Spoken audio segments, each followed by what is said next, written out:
Welcome to The Collective, where every conversation ignites a new perspective.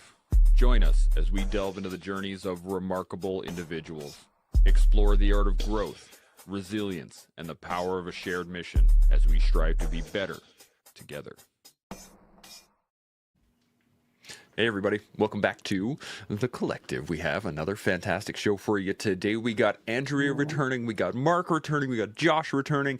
I am stoked for this. Now, while I am stoked, you should be too. Like the show, subscribe to the channel, hit the notification bell, do all that good stuff, get your emails when we go live, which is of course Fridays for The Collective and Wednesdays for The Gold Mine. If you have any thoughts, questions, comments, anything at all, put them up in the comment section. We can hit those throughout the show. And of course, if you have not yet, make sure you are signed up for the Reinforcement Loop. That is our weekly newsletter. It goes out with all the information from the shows themselves, plus a little bit of brain candy for you to chew on afterwards. It is awesome. So outside of that, let's get into the intros, and then we can get right into the conversation. Andrea, you're on top. 10 to 15 seconds. Where are you? Where you come from? All that good stuff. Hi, coming to you live from Squamish, Canada. I'm a professional stunt woman in film and television by day, and I coach a company I founded called Live Your Fierce, which is confidence coaching through movement, parkour acrobatic movements, and I try and keep 2 dogs, a kid, and a husband alive in my spare moments. I love that. You know, the funny thing is anytime I hear the word parkour, I think of The Office, and it's amazing. Mark, It's very appropriate. How about yourself? I'm Mark Ormrod. From the UK, former Royal Marine Commando, injured in combat. Now, I don't know what to do. I put it all under the banner of entrepreneur.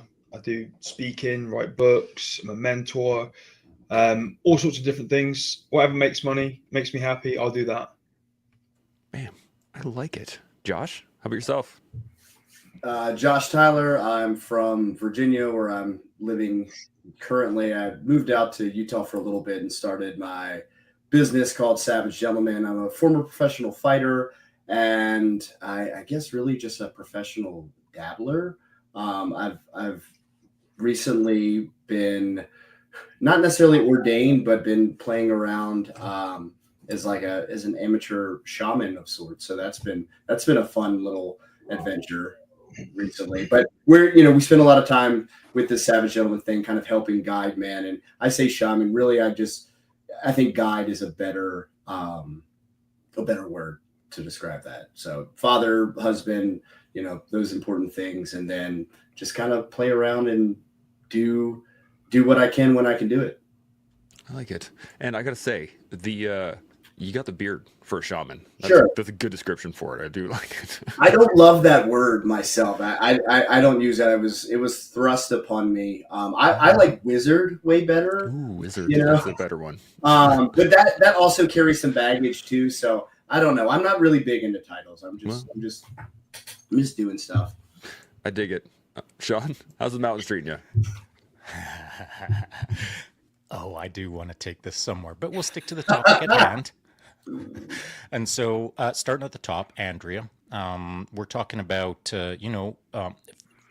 chance the title of the show, if I'm not off base, is physical in the digital world. Is that how you approach Physical this? wisdom. Physical in a wisdom digital in a age, digital world. Okay. All right. So Andrea does certainly fit into that topic because, when she first came on the show, it feels like about 7.5 years ago when she was on the show last. I've had a chance to more closely observe Andrea on her social media account, Instagram, and I know a lot more about Andrea than I did when she was last on the show, in the sense of how physical she is. I mean, she's not only an amazing athlete, she's an amazing stunt woman, and she freaking kicks ass. I mean, she does. She kicks ass, literally and figuratively. And I didn't know that about Andrea when she was on the last show. So, it's kind of cool that it's been a while since she's been on, because I've seen her growth, if that is the right word.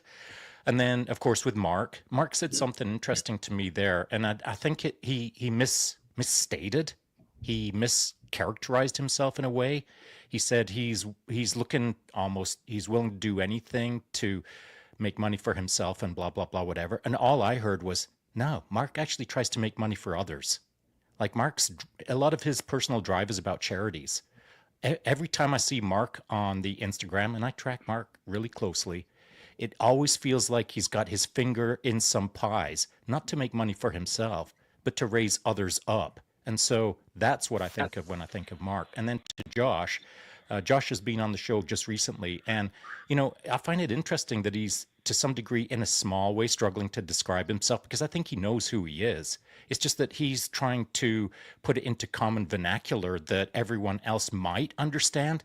But I feel like I understand what Josh is doing, and I wouldn't be able to put it in a simple sentence. And so, listening to the guests as they basically take their 15 seconds to describe themselves pales in comparison to who they are as people. So I rarely ever say that.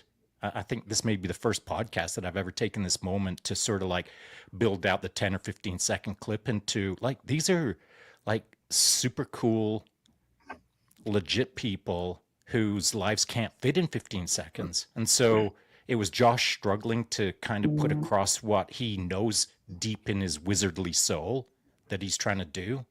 These are hard things to say. And so, maybe that'll be part of the conversation today. I think it's exactly part of the conversation. That's where I wanted to go right away, is a lot of these things are built off of physical wisdom. Like there's things that they had to do in order to get to the places that they are. Similar to you and I, they're not something that somebody could tell you. And I mean, I've probably, if you think back 15, 20 years ago and say, to your own self, would you 15, 20 years ago look at yourself now and like buy that if somebody were to tell you, yeah, you're going to be a professional podcaster and you're going to teach jujitsu and you're going to no, that's not happening. At 15 years ago, that would have never crossed my mind. So I love this. And I want to get right into it. So I want to ask this question right off the bat. Is there something that you've learned through movement or training or something like that no book has ever been able to teach you? That's the first question right off the bat. And I'm going to start, Josh, down the bottom. I saw that eyebrow raise. Well, I mean, essentially, what you and Shaun are alluding to here, and I think this will be pretty philosophical, but I think it also translates to the topic, is that the menu is not the meal, right? And so you can read about a thing all you want to, but it's not the same as like actually cutting that steak and putting it into your mouth. And so it is only through some kind of physical expression that you could truly understand and embody, like, there is body, physical, this latent in the phrase itself, any kind of a concept. Like our capacity to move and the vehicle with which we do it is the way we actually understand the world and tell the story. And now our brain intellectualizes that and writes the narrative. But that doesn't get assimilated and integrated without a physical component, in my experience. I dig it. Mark, what are you thinking? So I think what I know about myself now physically that I haven't read in a book, or maybe I have read in a book, I don't know. I'd say more seen it in a movie. But I'm very much a kind of stickler for the rules and structure and processes and techniques, and this is how it should be done. I think it's the military side of me. And I used to do the same kind of thing and have the same kind of mindset in sport. So like, when I was learning to swim and compete as a swimmer or as a rower or even in jiu-jitsu, you get told by these high-level coaches, this is the way it's done. This is the way you must do it. And it's taken me till about 3 or 4 years ago to understand that I'm unique, you're unique, all of us are unique, and that we have strengths and we have weaknesses. And when I started doing things my own way, using my body my own way, which I knew was the best way for it to be used and utilized, the results that I was getting were 10x. Swimming, for example. When I was learning to swim and to compete, I had GB Olympic coaches telling me how to swim, and it was wonderful. And I listened to what they said. But when I was swimming how they told me to swim, I knew that I wasn't as good as I could be. So when they went, I went on my own and tried things out the way that I knew my body preferred, and I got better. So, you know, you kind of can. It didn't really answer your question, I don't think, but it's just what I've learned about myself. And it's the whole, you know, the Bruce Lee be water thing. It's like you just got to figure this out for you. And you see it a lot in jiu-jitsu now, don't you? There's different body types, different people with mobility issues, flexibility. No one's the same. And the ones that I find are most successful are the ones that figure their own game out, and they take a lot of the useful stuff, but they put their own twist on it. That's what I like to do now. I dig it. I dig it. I say this to my students quite often, actually, when I'm teaching, is the fact that I'm a 6'6", 220-pound dude. Like, the way I roll is going to be very different than the 130-pound girl that I'm teaching right now. they're not going to equate. The techniques will be there, but the style, the way the body works, and the length of our limbs, it's different, and it's got to be adjusted for. Andrea, you got any thoughts? Yeah, I think mine was a combination of Josh bringing up that term like embodiment, and then Mark with his, you know, kind of making your own tool belt out of what you're taught. And I think the biggest thing I've learned over the last few years being outside of sport, because I think when you're in elite competitive sport, you know, you have your program and you have your coaches and you're confident within that skill set. Hopefully, if you're doing well, you're confident in that skill set. And I read as many sports psych books as I possibly could through my career and after. And it wasn't until I retired from sport and got into stunt and film work that I realized that the power was actually less up here and actually trusting my body outside of moving it, that brought true confidence. And that was the most powerful lesson that I ended up learning, because translating the confidence I had in how I moved my body into how I showed up in meetings, how I showed up with clients, how I showed up, you know, in business. Putting those two together was probably. Take that. It's like accepting our own presence, accepting our own place in the space. I love this. Shaun, what are you thinking? So I got a couple of thoughts. I did pull up something from my Instagram account here just a minute ago. I'm going to read it out because it is relevant to today, though I didn't know that today was going to occur today. So I wrote this 3 days ago, and what made me think of it is, of course, there's a photo here.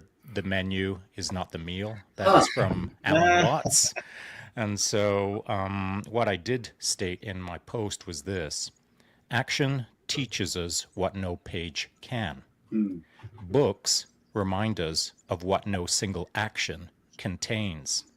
The real mastery is when you get the two to meet. And so you can read about a physical life, or you can live a physical life. Andrea just talked about combining the two. She did state that she read every sports psych book in the world, and that served her well. But it wouldn't have served her quite as well if her job was just sitting behind a desk and not moving her butt, and conversely the same. And so putting those two things together, becoming perhaps an intellectual in physical motion through the practical application and through the intellectual pursuit of, I think is quite a noble pursuit. And to Mark's point, and raising it up with jiu-jitsu, whether it's body size or body whatever, or there's some form of a disability, whether it is intellectual or physical, these kind of things, movement is perhaps one of the greatest educators in the world. So should you pick up a book first, or should you pick up a movement practice first? It's kind of like the chicken before the egg, I suppose. What do you guys think about that? Book or movement first? Yes. Elaborate. I think that it probably depends on your disposition, right? Again, like Mark was saying, you know, there's rarely is there a one size fits all. And some people are going to be inclined to read about it first and become informed. And other people are going to be wired to just do and figure it out as they go. And then when they meet a roadblock, okay, now I'm going to pull out the instruction booklet, look at the manual and see where all these extra pieces were supposed to go.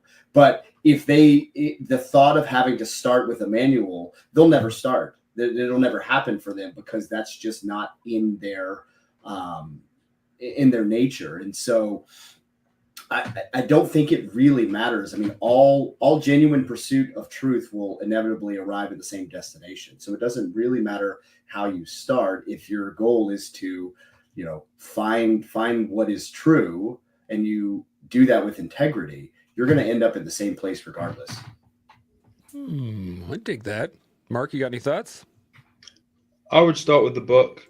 And that's just the way I'm wired. I've done it since I was a kid. Anything that I was pursuing, I'd pick up a book to get a base level of knowledge. Then I'd go out and test it from that standing start. And then I would do what Josh just says, as you advance, and then I maybe come across an issue, then I'll go find another book, or nowadays a YouTube video, or a tutorial, or whatever it is. It doesn't matter what I'm trying to learn, whether it's in business or in sport. But I love listening to books, reading books, and just cramming this big old noggin of mine with loads of useful stuff. Because every once in a while it falls out, and it helps me move forward in some area of my life. I think that's a good description for it. I'm a very similar. I like to read, but I'm going to go the other side of this, and I think it's actually more physical than it is to start physical rather than read. And I say this in a evolutionary perspective, in the fact that as human beings, as we grow, our first interactions are all physical. That is our base level of learning is through interaction and through physical touch. So that's where I'm coming at it from. But I dig it because I'm a big book person as well.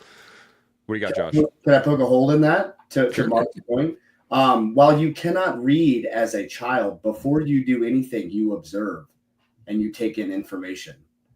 All right, yeah, I'm digging it. I'm with you on the movement side first. I will learn the hard way, like in everything, right? So but just from a logic standpoint, I'm like, well, that isn't exactly how we learn. We watch first. Every baby watches, and someone modeling, talking and walking and all of the things, which is the baby equivalent to reading a book, right? They gather the information and then they attempt to apply it, and then we refine it. Interesting. Andrea, what do you got? I was going to do you one better, and I don't know if that's because I'm the woman of the group and or just the way I've always learned, but I would find me a wizard. Before I read the book and before I try something, I'd find me a wizard. And one, I like efficient learning. Two, I hate sucking and failing. So having guidance at the very beginning of that journey answers a lot of questions for me of oh, is this something that's worth getting frustrated and learning and going down this path? And then I would go get books on more, and but I kind of generally fall in the area of kind of getting the beginning step out of the way with some expert tutelage. I dig it. Josh, what were you going to say? I was just saying, this is why women live longer than men, because they get a guide before they go up the mountain, and we just start charging up it and get lost in whatever. And then The worst part is you'd be the guide. You'd be the shaman. We'd all be following you. That's a mistake. You'd still be trying to figure out who you are. And round and round and round we go. So I want to throw this out because it's fascinating to me. And I think that if we were all being super pedantic, really critical with our speech and, being very precise with making our point, I think all of our points would be a little bit different. We all learn a bit different. We all pursue a bit different. We all evolve a bit different. That's just the way it is. And so Andrea had said she'd find herself a wizard. Well, that's what I would as well, but for a different reason. Maybe the same reason as Andrea, but I'm going to describe it in a way that is different, but maybe it's the same as Andrea is actually doing without, maybe thinking of it as such. I'm looking for a wizard, not to learn from, because I'll freaking learn it myself the hard way, as Josh said. In fact, I'm disappointed if anything gets handed to me too easy. If knowledge comes on the silver platter, I'll turn a 180 or 160 or whatever it takes to get away from it.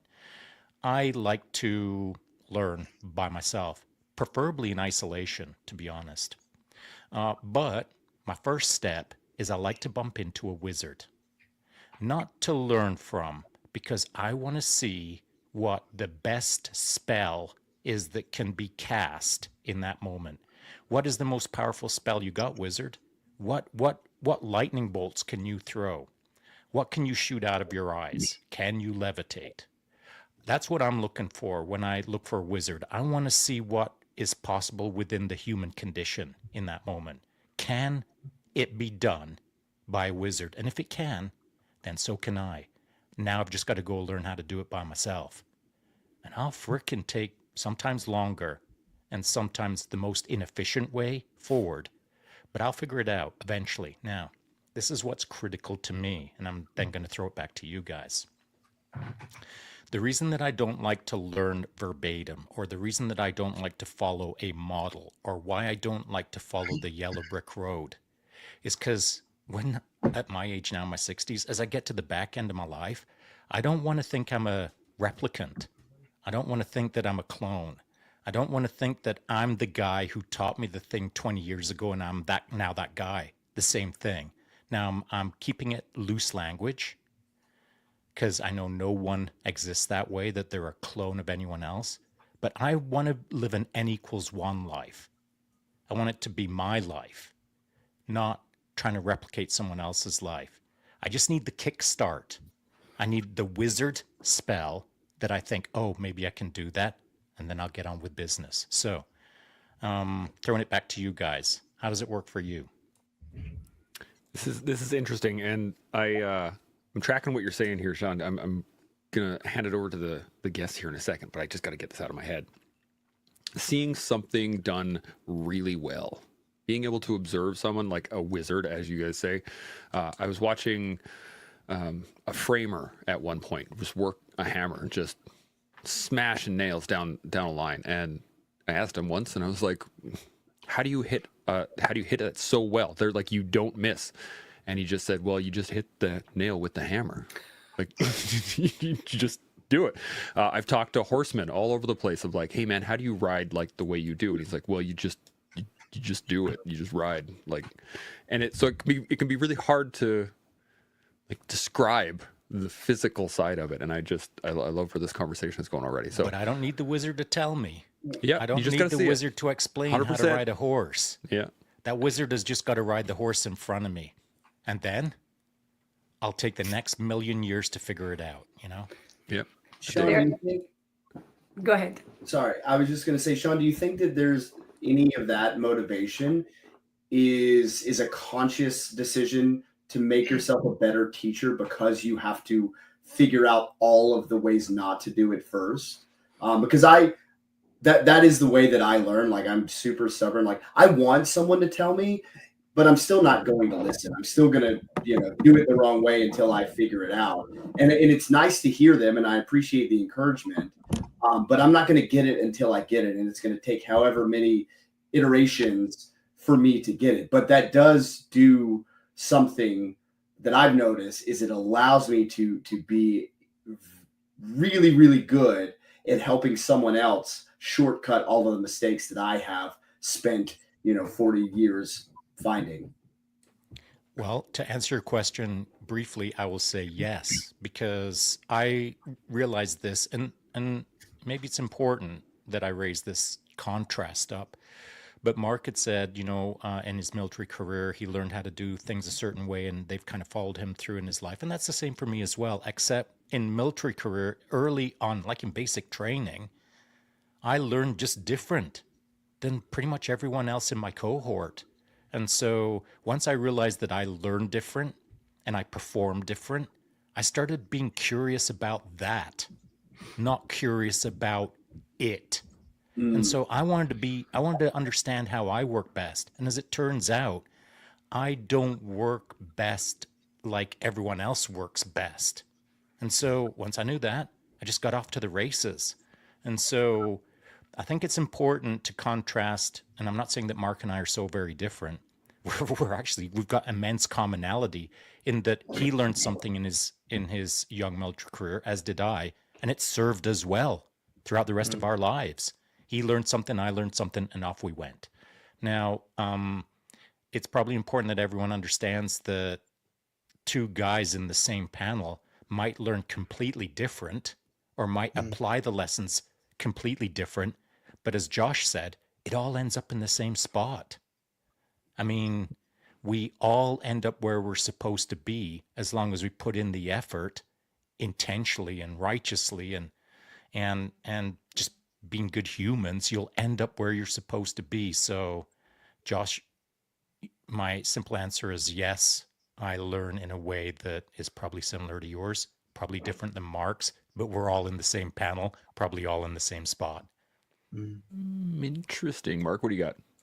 So this is, I have 3 children, a 12-year-old, 13-year-old, and a 20-year-old.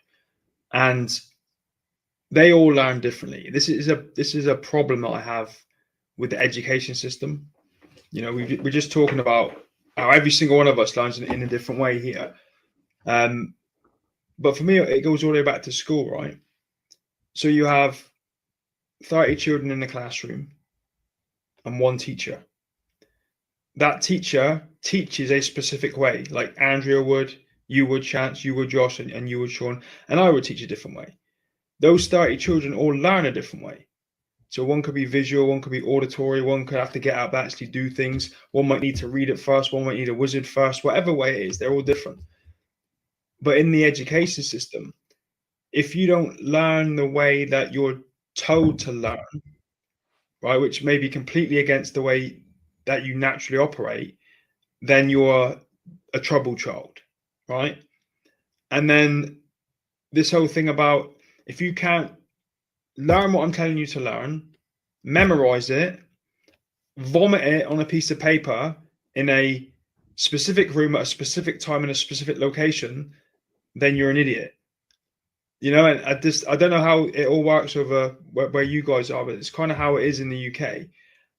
And when you're a kid, you just accept it, right? And you even, you know, you must have all questioned yourself sometimes when you're in a math class going, I just don't get this. I must be stupid. But you're just being taught in a way that you don't understand. And I think it leads to big problems. And it, like Shaun just said, he figured out during military training that he learns differently to everyone else. I think we need to figure that stuff out when we're much younger. Like if kids understood that more and teachers understood that more and the system understood that more, you get a lot smarter kids coming out at the other end. And look at some of the most successful people in the world, right? They probably didn't operate very well, sat in a room, putting their hand up, asking for permission to speak, trying to learn off of somebody that's teaching them in a way that doesn't resonate with them. It's complicated, but it kind of is. It disappoints me. Out of high school. I almost never graduated high school. I before I joined the Army, Mark, I thought I was dumb. This is what I'm saying. School had convinced me that I was dumb.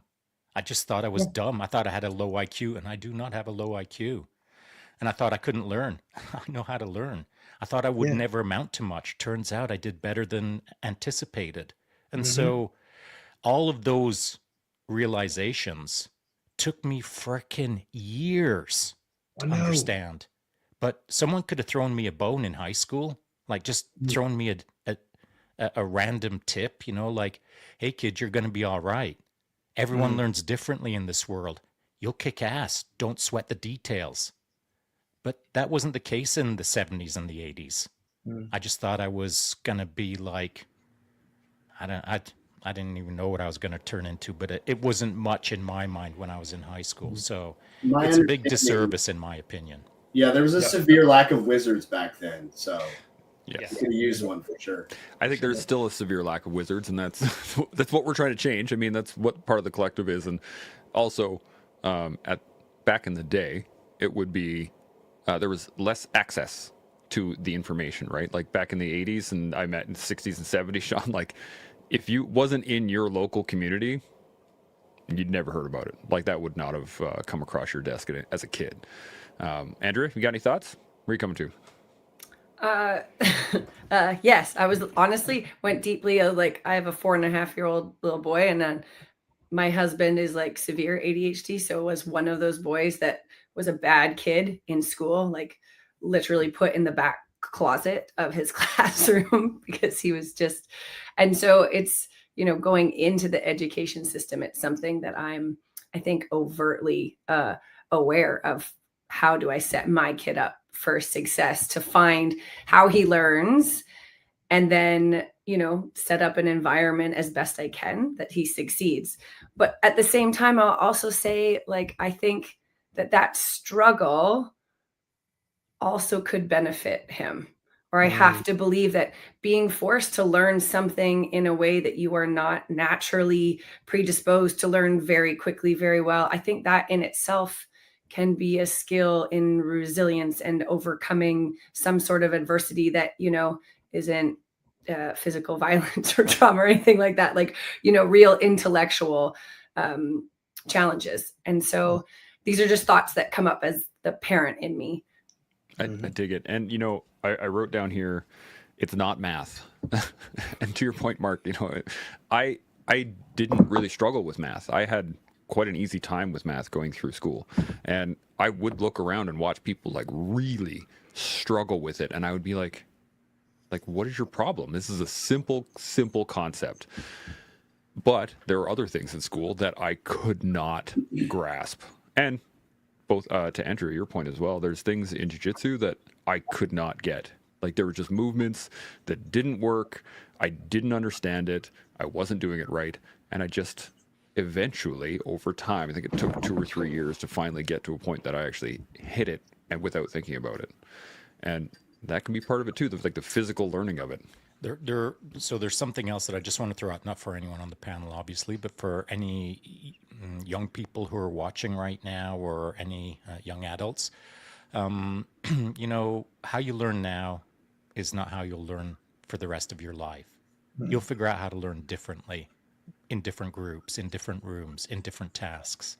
And I'm not saying that you'll deviate so much that you'll become a completely different person. You'll just learn how to learn better. But you need to get around the right people to learn how to learn better.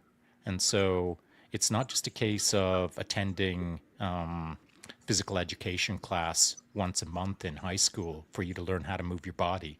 You can learn physical intellect through many means, within your own neighborhood, of course, but you can for sure find it on social media, because we are talking about, you know, sort of a physical competency within a digital space or a digital world. And you know, Mark, as an example, is a great representation of what's possible as a human on social media. If you're paying attention to anything that Mark puts up on his social media, I find it quite inspiring. And so there's a piece that is sort of a educator's aspect of physical abilities within a digital world. And that education piece is, oh, humans can do that. But then there's the other education piece that Mark does far better than I do. I was going to say really well, but I'll just couch it and say way better than I do, is Mark has a way about him in the digital space to explain physical things that are more polished, they're more sophisticated, they're more nuanced, he's been in the game longer. And so that is an important aspect of what we're talking about right now. Whether we're talking physical literacy or digital literacy, you got to be in the game long enough to have done some reps to understand who you are and how best to get better at it. That's a great point. Mark, you got any thoughts? No, I think I agree with Shaun. You got to be in the game. You got to rep it out. It's all just like a big journey of self-discovery, right? And Andrea raised a good point as well about how actually being in that environment where you're struggling is actually beneficial for you, because I've had these thoughts for a long time. I think ever since we homeschooled it during COVID, and my kids went back to school, and I saw how kind of miserable it made them, and I saw the kind of things that they were learning. And then there's one part of me that was just getting angry, you know, about it felt like there was a waste of their time. and it reminded me of school for me. But then there's another part of it, going back to what Andrea said, that actually, from a life perspective, if you like, those difficult classes, the social aspect of it. You know, I got bullied relentlessly in school, and at the time it sucked. But now when I look back at it, actually, it was a bit of a gift. You know, and I mean physically. We're talking about physically. All my friends were older than I was, 2 to 3 years. So all their friends used to kick my ass, and I was too little to fight back, and it sucked at the time.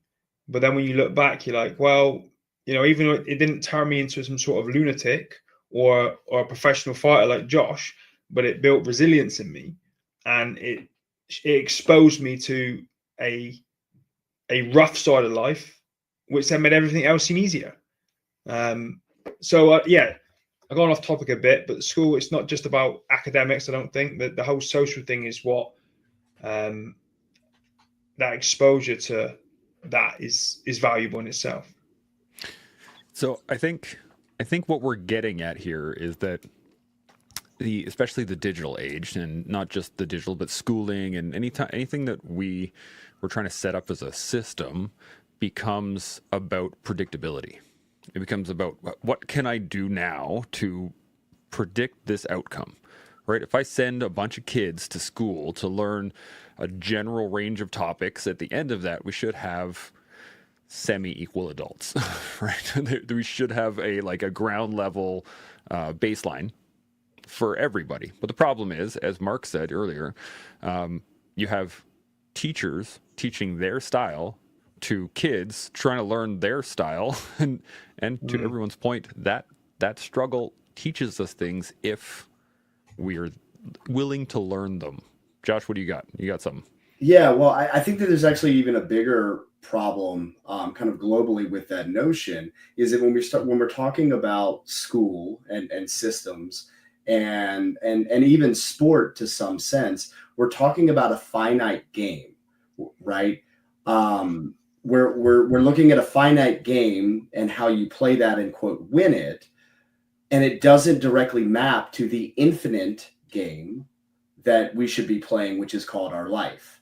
And so when you have this very myopic view where you're teaching to a test, right? You're not actually learning. You are just looking for a very specific result, right? And so the same thing comes with fitness and with training. If you are competing as a power lifter, you were trying to get your bench press to whatever it could be in your squat and your deadlift. And that's great for that finite game where you will compete and be done and achieve that objective. And so the mistake is that we look at the process with which people are successful at a finite game, and then we try and map that and play with the same rule set in a game that is infinite, and then we get, less than desirable results. And so that's where the dissonance ends up being. And so, going back to what Shaun was saying is just something for the younger crowd to be listening to, and I guess this really applies to everybody, we're all still learning, is just to pay attention.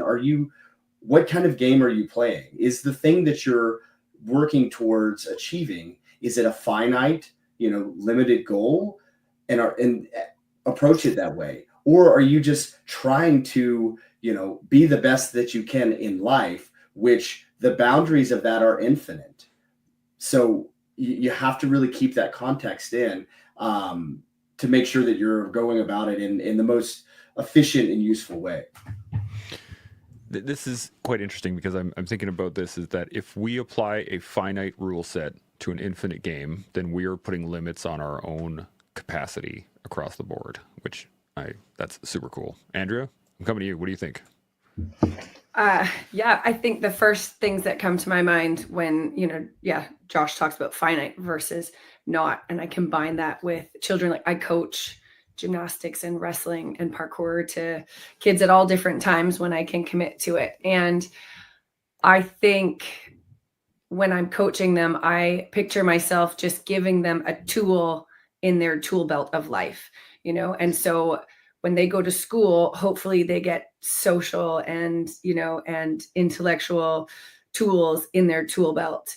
And then as a coach, I'm giving them physical ones and, hopefully some other ones along the way. And I use that even now to this day for myself. And I feel like the objective as a coach or a teacher isn't so much just to give the tools, but also like give the students like the understanding of go and use it in the way that works for you.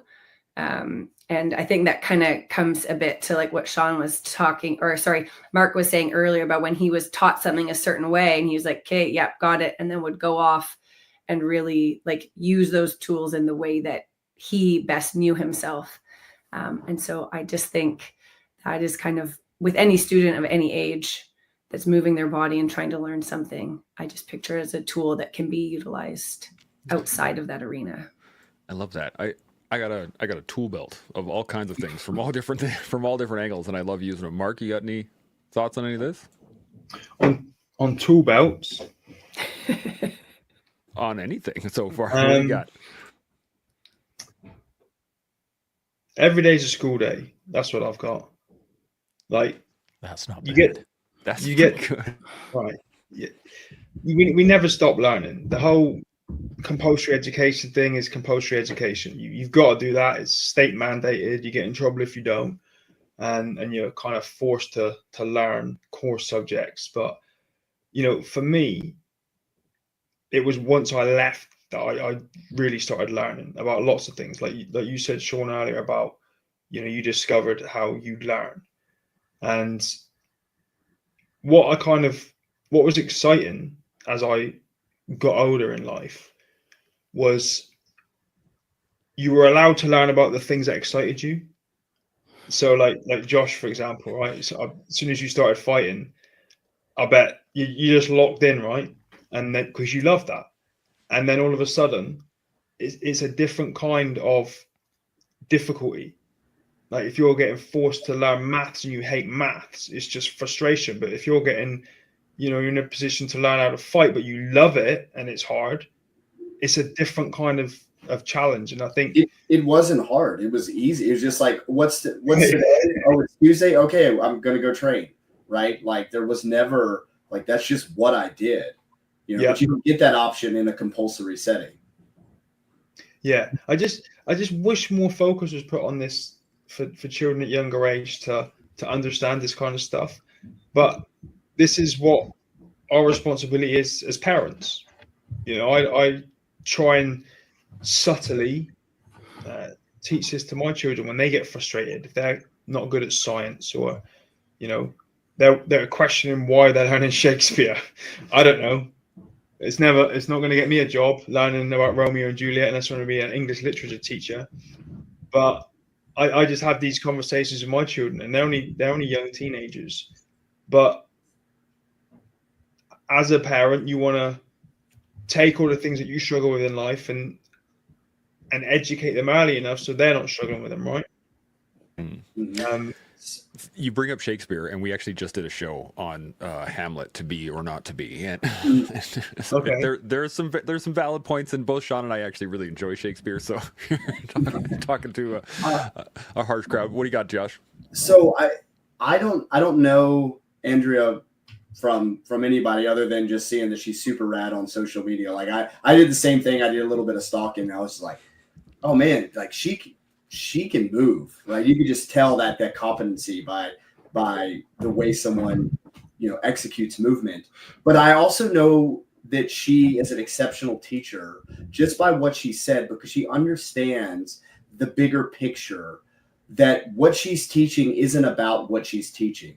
Right. And the point of learning the things that you're learning in school are less about being able to recite Hamlet or understanding, the quadratic formula that you're never going to end up using. There's a bigger picture that you're taking this finite skill set and hopefully drawing from it more universal understandings this is the way that you can learn in general, right? You go and you learn gymnastics. Gymnastics will have a culmination. You cannot be a gymnast for your entire life. And a good coach understands that the skills and abilities that you cultivate that allow you to become a gymnast will translate, and you can actually map them into your everyday life, which make you a better parent, a better wife, a husband, better at your job. That is the infinite, aspect of learning that physical movement can teach you, even if you're doing it in a finite way of practicing a particular sport. The sport is irrelevant. It doesn't matter if it's wrestling or jiu-jitsu or whatever. The real learning of jiu-jitsu, the real value in jiu-jitsu, aside from being fun and cool, is that it translates into so many other facets of your life. And if you're not learning that component of whatever it is you're participating in, you're missing out. I wouldn't say you're wasting your time, but man, you are missing out. You are mistaking the menu for the meal if you're not being able to map and translate that into an appreciable way in real life. Well, the problem is the chef never shows up with the menu to explain it. I mean, you just start with your eyes, you start eating the menu without tasting it. The chef's not standing next to you to explain it. And so you're on your own little journey. We're all on our own little journey. Unless we get good advice from a good chef, then we're just randomly eating at buffets. And so I find it interesting. I'm going to draw a comparison now between Mark and myself and then use it to tease out something. Let's see where it goes. So Mark said, he was bullied when he was young in school, as was I.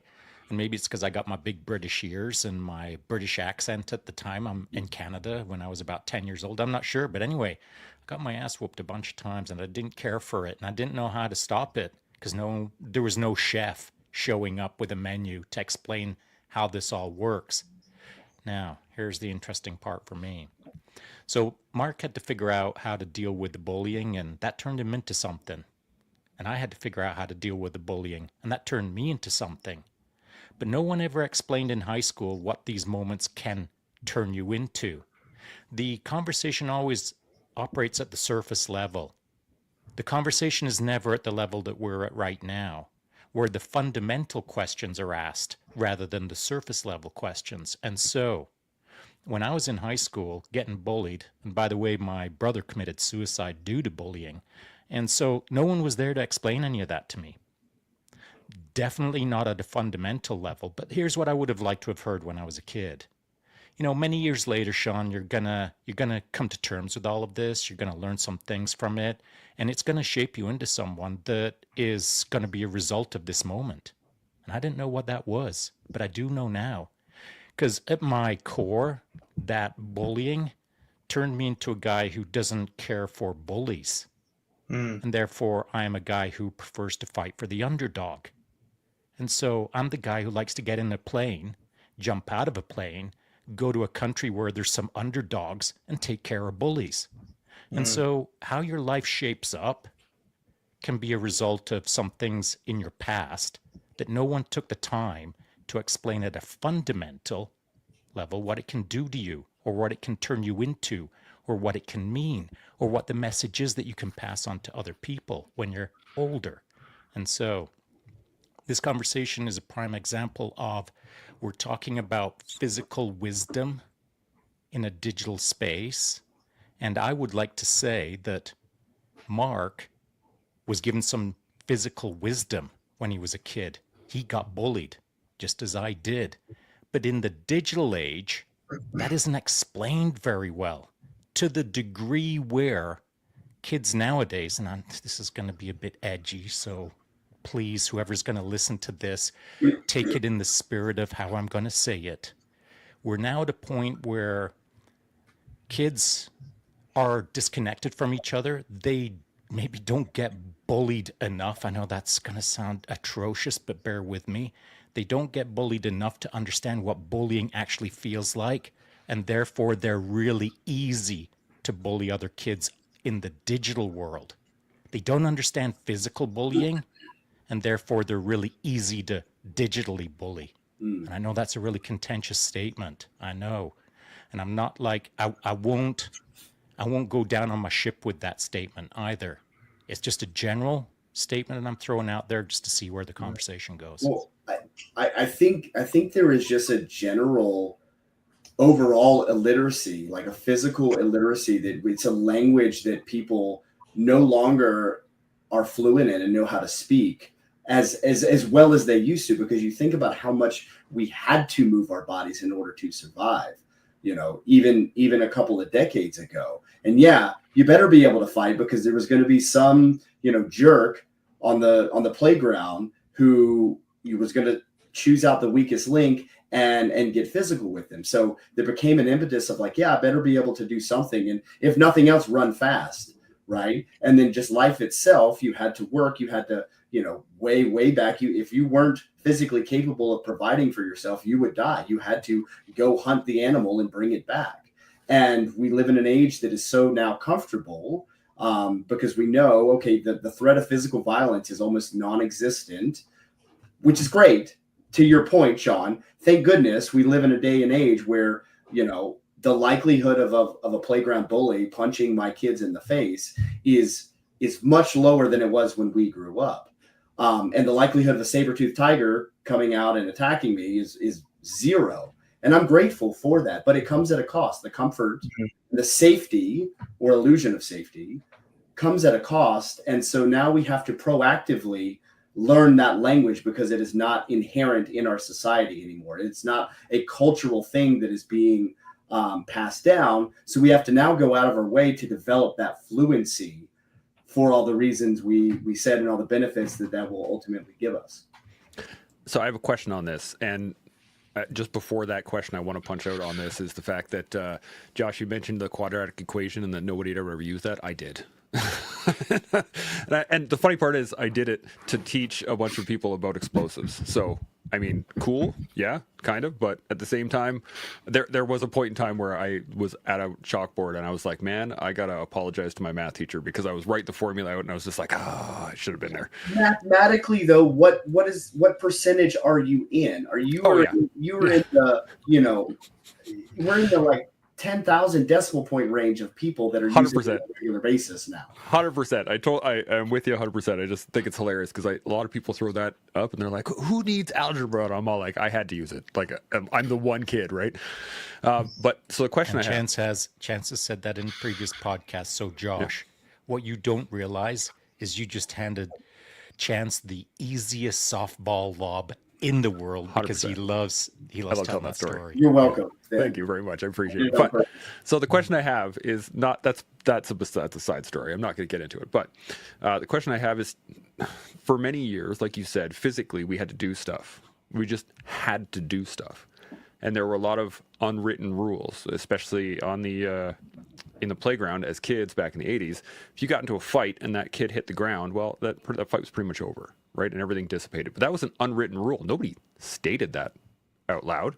Nobody said that was the way it was going to happen. In a similar way, a lot of our physical things that we used to do, the rites of passages and the crucibles that we would have to go through in time, nobody ever wrote those down. Nobody ever stated that those were the rules, yet everybody knew them.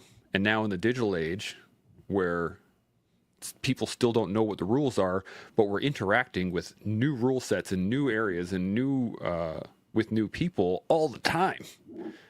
And so do you think that perhaps maybe a lot of this is the fact that we just have a whole bunch of unwritten rules in our own heads that we're trying to apply on other people that don't know the game? What do you guys think? I'm going to come to Andrew first. What do you got? Yeah, I think thoughts that I have about this, and just in general, like eliminating discomfort. What I heard was that the biggest missing piece right now is that in-person connectivity, that community connectivity, that the nonverbal dialogue, the energy exchange that we got from playing in the playground and going out to the pub and not sitting on our phones, swiping through YouTube videos constantly, or not, going out to the baseball diamond after school with your buddies and coming in when the street lights go down, like all of those things.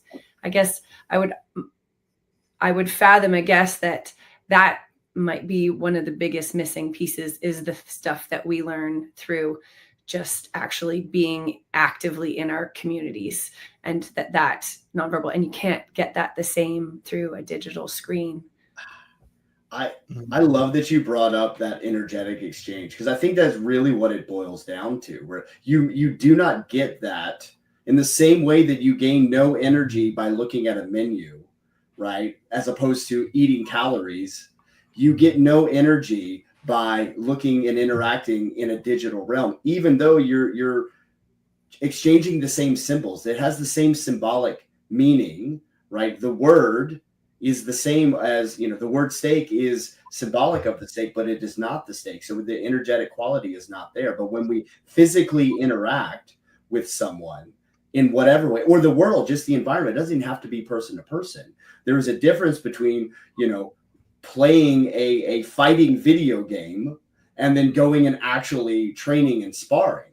The energetic quality is light, not night and day difference. So I love that. I think that's a big, huge part of it. I just had an image pop in my head. Shaun, what do you got? The energetic part is probably the central part of it. But it's a twofold process. So, when you're playing with someone on the playground, you're learning about yourself, but you're learning about them. And so you're learning about your inner world, you're learning about the external world. And that's anything that you can do that teaches who you are inside and who the world is outside of you. Doesn't matter what the sport is. It could be freaking macrame. It just doesn't matter. It's a thing where you get to interact with the energy inside of you and the energy outside of you and play them well. The two-way highway of energetic exchange. And so, if we're going to talk about wizardry stuff, it's kind of my big passion is understanding frequency or energy exchange between human beings, and at an energetic level that we're all unaware of, and at a level that we are all aware of. And so the ability that we are right now in this conversation, we're all digital, of course, but if the right person is throwing out the right intention digitally, I can feel their intention. I might as well be sitting next to them in a room if they've got the right vibe, if they know how to project themselves in a way that is meaningful. But if someone is disconnected from the conversation, whether they're sitting next to me in 3D or across the world, I can feel how they're disconnected. And so what we aren't taught as human beings is, in the digital world, how to make that connection. But we're taught it on the playground. And so there's this gap between the two. One can't replace the other, but one can bridge to the other. But it's got to be a taught thing, or at least a very long exploration of learning it yourself. Mark, you got any thoughts on this? I don't like it. Like this digital world, it's way too much, and I'm so grateful that I grew up in the 80s and 90s and was out riding my bike, and like Andrea said, waiting to the streetlights to come on to go home, having that physical interaction with my friends. And now it hasn't gone for this generation, but it's been vastly diluted. And what I want to ask is, do you think we'll ever go back slightly, or do you think it's just going to go exponentially the way it's going, to the point where, you're having a family meal, and instead of doing this, you've all got VR goggles on, sat in your house trying to eat dinner, not eat, like completely out of sync with each other, just doing your own thing in your own little digital world, but physically surrounded by your family and loved ones. Because I drove down the street the other day, and I don't know why anyone would do this, but I drove past this lady's house, and she had all of her curtains open in her living room and had VR goggles on and was doing like Taibo or some sort of aerobics. And I just thought, that's insane. Like, why don't you go to a Taibo class or an aerobics class? Why have you got your curtains open? And then I just thought, this is when I had this thought, like, are we going down that road where we'll all have goggles on soon, but be sat in the same room as our families? Do you know what the worst part is? As you're explaining that, Mark, here's what I saw in my mind. All sitting at the dinner table, all wearing the goggles, but as you look through the goggles, you're actually looking at the digital representation of the person sitting across from you. So you're all digitally represented. You're all digitally interacting or not, but you're Avatars. physical. You're not physically there. You're literally all in the digital world interacting or not. And so it reminds me of Ready Player One.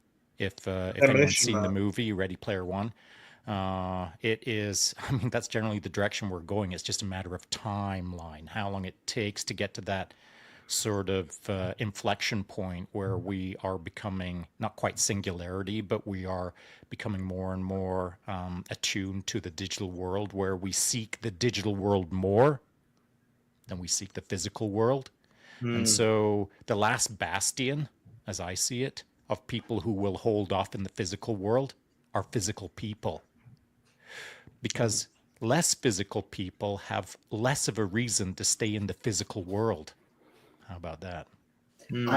I think that we're already there. We're already seeing it in a sense where people are starting to diverge, right? And you can look the amount of people that are now going back to the homesteading kind of mindset, right? Homeschooling, all of these things where there is a subsect of the population pushing really, really hard to kind of reject a lot of the modernity to some degree. And like, man, I'm getting rid of my smartphone. I'm getting a dumb phone. I'm going back to more, I mean, we use this kind of pejoratively primitive, but I don't think that it is less than. I think that there's a lot of primitive aspects of life and experience that are actually superior, as we pointed out, to the modern digital world that we're used to. And then I think we obviously are seeing people that are doubling down and are trying to go that direction and escape physical reality because it's harder, right? It's so much easier to build a character, a digital avatar, than it is that looks however you want to look, than it is to actually build your physical body to look away. Man, that takes a lot. But if I can just move the joystick and, change my muscles and my hair color and, oh, I don't like this about me, and so I'm going to just click a button and that's gone. Man, that's so easy. But the problem is it's not real. And we're going to see, I think, in the near future, those two populations, as they continue to diverge. I think that what is true and what is real is going to ultimately prove to be far superior than this illusion that people will inevitably trap themselves in. So this goes into a number of things, and I laugh because first thing I think of is like, well, it's like ancient Rome, right? Like if this is like a new thing, it's really not. It's a level of decadence is the word that I like to use. It's not even so much comfort or a lack of desire. It is a decadence. There's a level of almost requirement for the systems to be working for anybody to survive, let alone thrive or do any of those things. And to your point, Josh, there are people actively diving into further development of AI, further development of virtual realities, further development of avatars. We're already seeing it for sure across the board. And so this is my question to y'all. How do we pass on the physical natures of our world, like the actual movement side of the world, to people who grew up in a digital world? Like, we all have kids, and we all have, we all teach other people. We all engage with the people around us that have grown up in digital worlds, that have completely. I look at my boys, and they don't get anywhere near the amount of screen time that some of their friends do and some of their peers do in school. But they don't know what it's like to grow up without the internet. They've never had to walk into a library and pull out the Dewey Decimal System and find a book and like do the physical nature of opening that tome from Encyclopedia Britannica. So I want to ask you guys, how do you do it? How do you pass on the physical feeling of doing the things yourself to that generation? Andrew, I'm going to hit you. What do you got? Mm-hmm.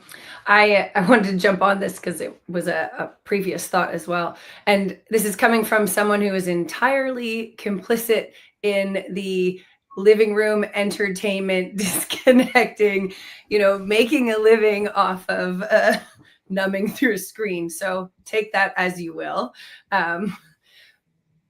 But I think the positive out of all that is, and what I have learned through stunt work, athlete, just being a mom, is what I would love to see that generation raised up on screens is the other side of the coin. When we see polished, perfect, successful things on our screens all the time, I do think this is one of the issues. Even as adults, we see that. So our expectation is that. And fear of failure, worrying about what other people think, priorities, whatever, get in the way of just getting out and moving our bodies. And so I would love to institute, the counter culture of that, of like, let's go back to like being weird, having fun and playing. And I think there's this almost lost art of learning through play and fun. And I think that might, be just such a beautiful missing link to like this next generation.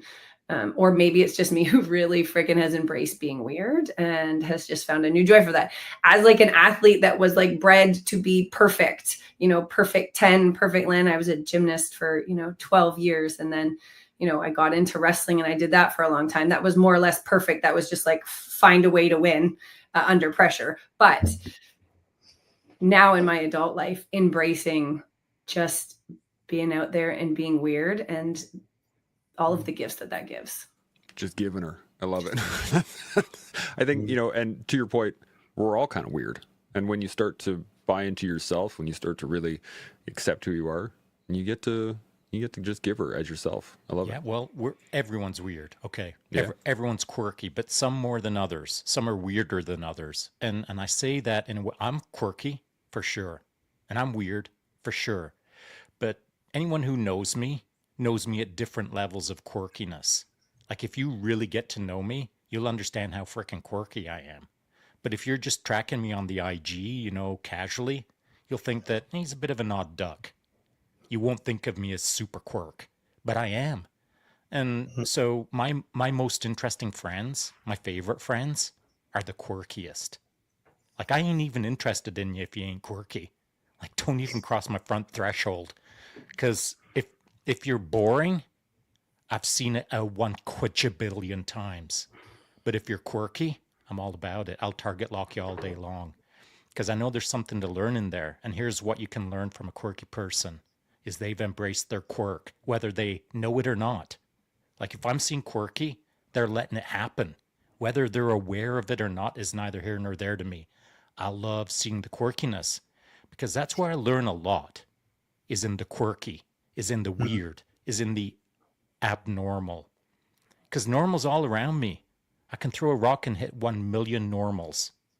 But it's hard to throw a rock at quirky sometimes. And so it's one of my pursuits. In the podcast, when we have guests on that I think, oh, they're all quirky, good. It's my favorite day. If it's, we rarely have like what I call quote unquote a normal guest. And normal is only in the eye of the beholder. And I think of as normal people as unaccomplished or untraveled or unthoughtful or unwise. That's kind of normal people. But abnormal people are people who are notable for their quirkiness to me. So if you're not quirky, then it's probably because you haven't explored who you are yet and then got comfortable with it. Mm-hmm. Josh, I saw you try to jump in a couple of times. What do you got? I was mostly scratching my face, but I've always got something to say. First, I want to help Andrea sleep better tonight and just say that I don't think you're contributing to the problem, because storytelling has been something that we have done since the dawn of time, and through, whether it's visual media, whether it's the written word or whatever, song, that's a part of it, right? That just happens to be the most advanced technological usage of it at the time, right? But at one point, it was the kids these days and their printing press. We back in my day, we used to tell stories by the campfire. And I think there's a difference. The problem is that we're receiving and we're not going and doing anything with those stories. It's not that the TV or the screen is inherently bad. It's just that we're mistaking the participation and reception of that as a substitute for doing. And there is the problem. You can watch movies and be inspired. You can read books. I mean, Lord of the Rings is I recommend for everyone, right? Because it has so much. It's so rich in inspiration for living life.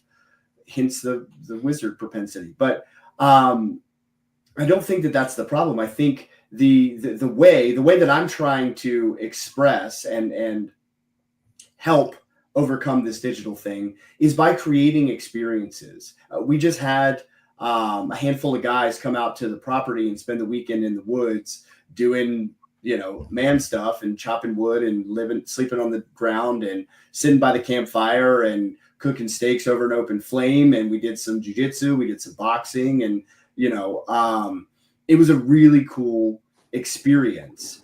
And what I have learned is it is through those experiences that we learn to perceive our world.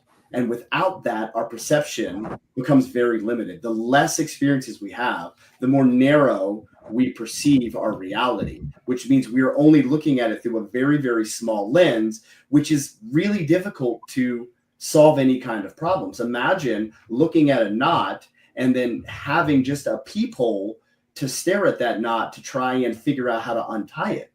Good luck. But if I can expand that aperture through experience, through physical things that I have done, that I have mapped in mental models, now I can move around it. I can look at it from every single possible angle. I have more tools with which to solve that equation, and I'm going to have a lot more success. And so by creating experiences like we're doing with Savage Gentlemen and these guys, or whether it's creating experiences for my kid, hey, it's not enough to say, hey, go outside and play, right? It's not compelling because they have something that's way more exciting on that device. But if I can build a bunch of cool stuff and a bunch of forts and for them to go and use their imagination with, then now all of a sudden, like, yeah, here, take that wooden sword I made you and go slay that imaginary dragon, instead of fighting it in the video game, in the digital world, and pretending like you got the same experience and the same, imaginative and heroic quality, right? Way better to do it in conjunction with your friends, and you get your heart rate up and all of the things that go along with that.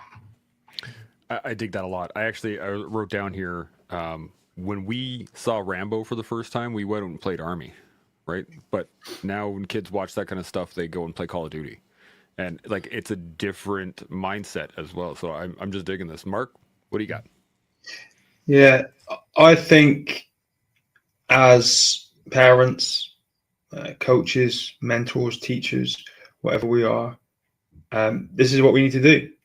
We need to take that as our responsibility and create those experiences for our kids, for our peers, for our family, for anyone that we care about. And in the digital world, the great thing about it is you have scalability and leverage. And so what you just did, Josh, on that weekend, I don't know if you create content around that and you push that out on your channels, but there's 8 billion people on the planet that could potentially reach. And it kind of feels a little bit like we're, raging against the system and the inevitable or what. But, I'm not going to go into this digital world without a fight. I'm going to bring people back into the physical world as much as I can, get that balance right. And then hopefully, there will be a balance at some point where we get the best of both worlds. We get the advantages of the technology in the digital world, but also the advantages of the physical one. Shaun, come to you next. What do you got?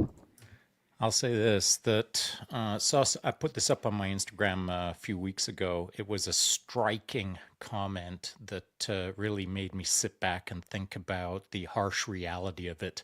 And it was this, I forget who the person who put it out there. I think it was someone from, it might have been Google AI Studio. Anyway, the comment was this, as of about now, any kids that are born will never be smarter than AI. Because right around the time that kids are starting to get pretty smart and pretty crafty in school, AI's already got them smoked. I mean, we're only a few years away from that right now. So if you're having a kid now, your kid is already dumber than AI. Let that sink in. How harsh is that as a statement, hey? And so what is dumb? What is dumb? Is it understanding or not all of the entirety of human knowledge? That ain't dumb, not knowing all of the knowledge, because AI has got all of that in its pocket and then some. And so, is it smarter or dumber at that point? I think it's how you use it. And so AI can be stupid as hell, or it can be incredible, depending on who's clicking the keyboard at the moment. And so that will be the case for humans as well. When I read that comment, I thought, well, some of them will be stupider and some of them won't be. And I know those are harsh words, but it'll put the point across because some people will engage and some won't. Some will sit back and accept the fact that they're now dumber than AI and they're now slower than AI and they're now ... whatever. Introduce victimhood. And I don't accept that, man. I'm all about like kicking whoever's ass, mine most of all. And so I'm always in the I'm in the fight. I'm in the game. I'm in the competition. I'm in the maze. I love winning. I do. I love winning against myself. But if it comes right down to it, I'll love winning against an AI most of all because I can see where it's going. Like I can see how much of a competitor it's going to be in our future. And I'm okay with competition. I'll face it straight in the eyes and let's go. But I am concerned that we're going to lose against this one. We've got so many things going on in our world right now, from politics to wars to famines. But I really am quite concerned about looking this digital beast in the eye and frickin' winning against it. So I want to touch on balance here because you bring up an excellent point, Shaun, and Josh, you were talking about balance earlier. And there have been communities of people for, as far as I can remember, hundreds of years that have always wanted to take it back to a previous time, right? There's always that viewpoint of like, oh, it was so much better back then. And to the point, like there's Amish and the Hutterites and all the different styles of communities that try to, you talked about homesteading earlier, Josh, and like varying degrees of technological input. And there's got to be a balance, like you said, Mark, but I don't know what it is, and I'd love to hear your guys' opinion on what it looks like balanced out, technological, physiological for you guys. Mark, I'm going to hit you first. What do you think? I don't know if you can balance it out though. When you look at AI now, when you think about things like Moore's law and how it, accelerates exponentially year on year on year, it feels like we're literally living out the script of the Terminator. But I'm okay because I've got prosthetics and they won't know if I'm a Terminator or if I'm a human, so I'll be left alone. Smart. But you guys are screwed. But I know I say that tongue in cheek, but is it tongue in cheek? Like that whole Chat GPT thing hasn't been around that long, and it's already on its 5th revision, and it does. The other day I wrote 12 books on it. 12 books in like a day. That's crazy. I'm then going to turn those books into online courses. I'm talking about years of work. If I got rid of everything else I was doing in a week, I could do that in 5 days. Like years and years and years and years of work. And those are some of the advantages of it. But it's just getting smarter and faster, and it's coming thicker and faster. And I had some friends out in America, in LA the other week, and you guys are, the guys in America and in your side of the world are farther ahead than we are. But they were showing me videos of driverless cabs. You know what I mean? Like cars now, just autonomous, driving around safely, taking them from point A to point B. I knew they were testing that stuff years ago, but now it's actually happening. It's literally like, Demolition Man. Like us old dinosaurs are getting thawed out of the ice, and then Simon Phoenix is tapping away on keyboards and hacking into things. And I've just learned how to knit. it's a bit, it's wild, and a little bit terrifying, if I'm honest. And the next phase of my life is grandkids, and so I think, well, what's that world going to look like? You just said, they're already dumber than AI, and they're not even born. So, I don't know what the answer is. I don't know what we do, but we stay in the fight. Dang right. I love it. Andrea, what are you thinking? I think just keep moving. That's what comes to my mind when you brought up balance. And yeah, the AI Armageddon, that's also going to like take over my career in 5 years, but we don't need to talk about that today. Right now, it's that AI can't move our bodies for us. And there is so much, wisdom and benefit to moving our bodies, whether it's by ourselves in isolation, like Shaun learning all of his things, or if it's in a big group where you also get connection and camaraderie and learn a physical skill at the same time, or if you're just in an open public place having an experience. And technology, I won't ever replace that. I think it's our job as, facilitators of movement, if I can call us that, of sharing the knowledge of how important that is. And that, sports, fitness, outdoors time, all, physical skills, that yes, robots are going to take over a lot of maybe that physical work for us, but it's not going to replace us moving our bodies. And so that is, maybe that is the altar I'll die on, is like a life is better when we move our bodies. And that's what I'll keep preaching. Yeah, but to what version? And so let me throw this at you, Andrea, and everyone, of course. I'm sure, if you're on the internet, you've probably seen videos of, like vans will pull up in front of a house, and then the dog will run out of the house, run into the van, get on the little treadmill. The dog is stoked because it's treadmill time.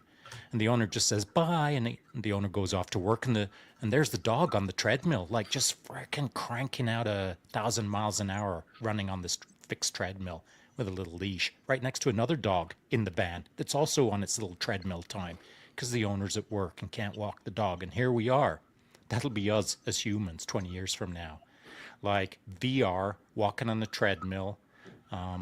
Because our virtual doctor has told us that we need to get rid of the excess pounds because we never move our physical bodies because we're so in the virtual world that, we've just stopped moving and our metabolism has crashed, our yada, yada, yada. And so here we are.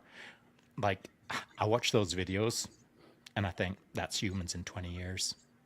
It's sad when you think about it, that our ability to move will be replaced by our ability not to have to move. Like the movie Ollie, if I can quote a Disney Pixar movie. I was just going to say that. Yeah, those big guys in the floating chairs. Yes. Exactly it. Yeah. Can I Josh, what do you got, Josh? inject something that might be a little bit controversial? I don't know the flavor.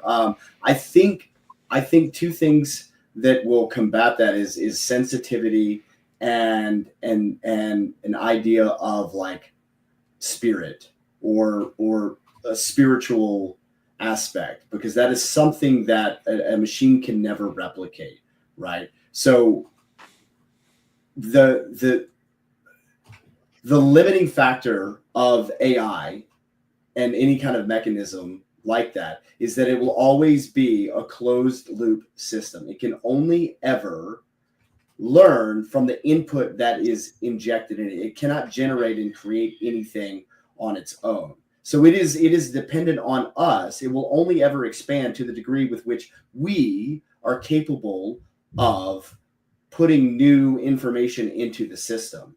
When that stops, when no new information enters in, it will ultimately collapse because it just becomes a copy of a copy of a copy and degrades. In order for there to be new life. And so that is what separates us. It is our connection to whatever higher thing beyond us, or the human spirit. You can make it divine if you want to, whatever, but that creative force that drives everything, that created all of these things that we can tap into, is the distinction. And so developing and cultivating our sensitivity to that.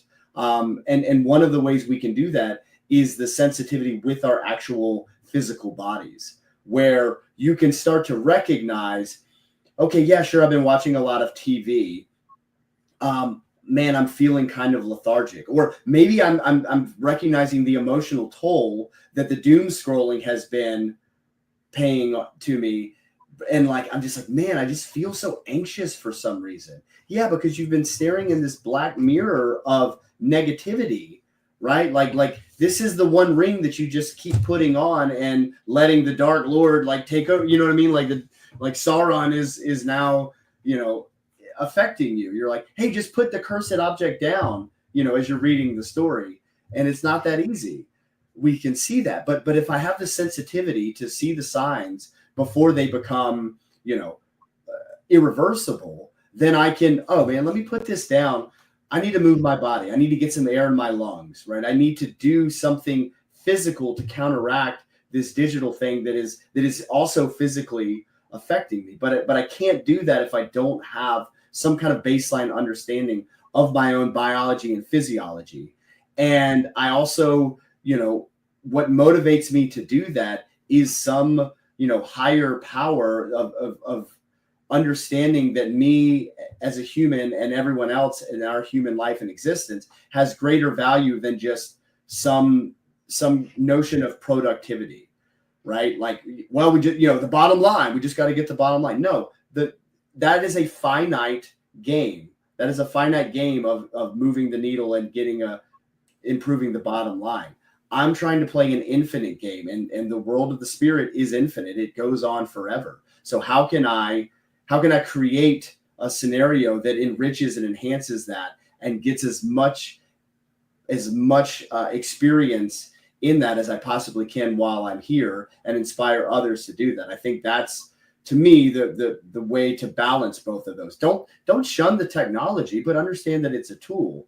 But if I have the sensitivity with myself, with my body, my mind, and my spirit, right, then I should be able to, with a little bit of discipline and some effort, maintain that balance as long as I can hold that awareness. So what do you got, Shaun? I had a thought, but what do you got? Yeah, so Josh, I'm sure you've given this some thought. You just didn't randomly throw that out like by happenstance about how the phone can represent the ring. And then who is Sauron, by the way? Like, I mean, we could talk about that for a bit. However, let's stick to this little piece where if the phone is the ring, and when you put on the ring, you disappear, and of course it's dragging you deeper into that negative space, and that carrying the weight of the ring is at sometimes unbearable, and therefore you keep slipping it on. Frodo and the gang defeated the ring because they had a higher purpose. Like, none of that crew signed up for laughs. Like, they signed up for a big freaking why. It was the why of the world, the why of the planet, to save all of it, etc. And so, like, to put the ring down, you've got to have a super strong why. To destroy the ring, it's got to be so strong that you're almost doing it on behalf of mankind, as it were. And so where of course it's all going wrong nowadays is that ring is so easy to slip on because most of the population doesn't have a strong why. They don't have a counterpoint to slipping it on. It's comfortable now, and there's no one holding them accountable to take the ring off, as it were. And the negative effects aren't immediately felt, right? Like, that dopamine hit is actually pretty awesome. Man, I love a good cat video or whatever, right? I love sending, silly jokes to my friends. It feels good. And it's not until, 10 o'clock at night when I'm just like, I have this headache because I've been of the eye strain of looking at this blue light for most of the day that I realize, like, oh, dude, I should have gone outside, right? And, I make adjustments and I learn from my mistakes, or try to, and I go from there. But it's not, it's kind of insidious, is that it doesn't give the immediate, like, you see the fiery eye, you're like, oh no, this is bad, take it off, right? It's like, it's kind of nice, right? So that's where the awareness comes from, where you have to really truly understand, what a physical body and mind need to operate at their best, to recognize that, like, hey, this isn't that. And the only way I think you can really fully understand that is by experiencing, is by going out and understanding the difference between the dopamine hit from looking at your phone and the dopamine and the runner's high you get after going in and busting out, 5 or 10 miles, or getting on the mats, and the conversation you have after a good roll versus the haha back and forth you get in the group chat because you're busting whoever's balls, right? There are difference, but the only way of really understanding that is you have to go and do it to know. Yeah, I mean, it's an approximation, but it's not the same, right? And if you don't have that basis of comparison, you're just stuck wearing the ring. You're stuck being this invisible character that at a certain point ceases to exist. So I got to touch on this because I love it. It's going to be a bit long-winded, but track with me on this one. So to your point, being the invisible man, cool, up until you are the invisible man, right? Until no one else can see you. It's all fun and games when it's new and it's exciting, and hey, I can go sneak into here and I can go do these things and I can until it's your everyday. Until then you have to. Andrew and I were joking before everybody else jumped on the call of there's little things in life that all of a sudden get changed or updated in a new program or a new operating system, and it changes just slightly enough to be an annoyance. But you got to do that thing over and over and over and over and over again, and that annoyance becomes a larger thing.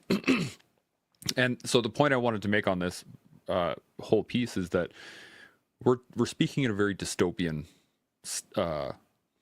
mindset, in the fact that, like, yes, the world could go south very soon, and like AIs could take over, and Terminator 2, and all the different movies and the different stories that we have from this dystopian timeline. But it could also become a very utopian timeline. And I think of stories like Star Trek, where you have the AI basically opened up the ability for people to choose what they wanted to do, and then just do that thing and enjoy their lives and seek betterment of their own accord. Now, yes, I understand that the average populace is not that type of person out there, but I think given the opportunity, people could learn to do that for sure. So I can see this going two ways. Obviously, it could go very negatively if we choose to let it go negatively, and it could go very positively if we choose to let it go positively. One of the points of the show, Shaun and I talked about this early on about the development of AI, is that the clips that we put out and the shows that we put out, an AI can't reproduce those if they're physically and truly us. And this is the benefit of the digital world. We get to have these conversations. We are in literally 5 different places connected through electrons, showing this to the world. Whether who tracks it or not, it doesn't matter, but we are using this technology to the benefit of society. So there's that side point to it as well. So we're speaking very dystopian, but it could have utopian sides to it. And I'm going to come to Shaun on this one. What do you think? Well, you were talking about slipping on the ring and, like you start to become invisible. Ultimately what they do end up becoming is a Wraith Lord. How about that? Who wants to be a Wraith Lord? Not this dude. And so who do I want to be in that saga? Well, I've already said it. I said it a long time ago. I said it to Chance. I've said it on a few podcasts. I'm Aragorn, baby. I want to be Strider. That's who I am. That's who I am in my mind. I'm not Gandalf. I'm not like any of those characters. I just think of myself as Strider. And so I think that's an important aspect of this little piece is if you're not telling a story to yourself, like who are you within your own story? Like I'm Aragorn, man. Like I've identified that a long freaking time ago. Will I ever live up to it? No, because it's a story. But that's what drives me. Josh has said, from our very earliest existences, we were driven by stories, by singing, by scratches on a cave wall. And so here I am telling myself my story on the regular. And if I'm not telling myself the story, where does the story come from? Hey, is it coming from Sauron and his ring. Are you letting AI write it for you? That's right. So then, let me ask you this then, because I have a question on this. Then, do you think that, because you talked about the why, but I agree with you that the why is really important, Shaun. But do you think that it's what's required is, say, on a larger scale, not so much a why, but something to devote the society to?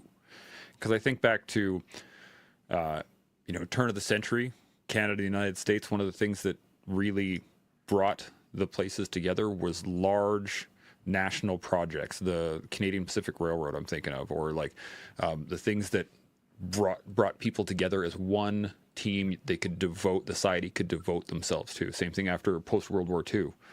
You have a society devoted to rebuilding, and it allowed for a flourishment of whys, right? People started to go, oh, well, I really love doing this and I really love doing that. And the society developed.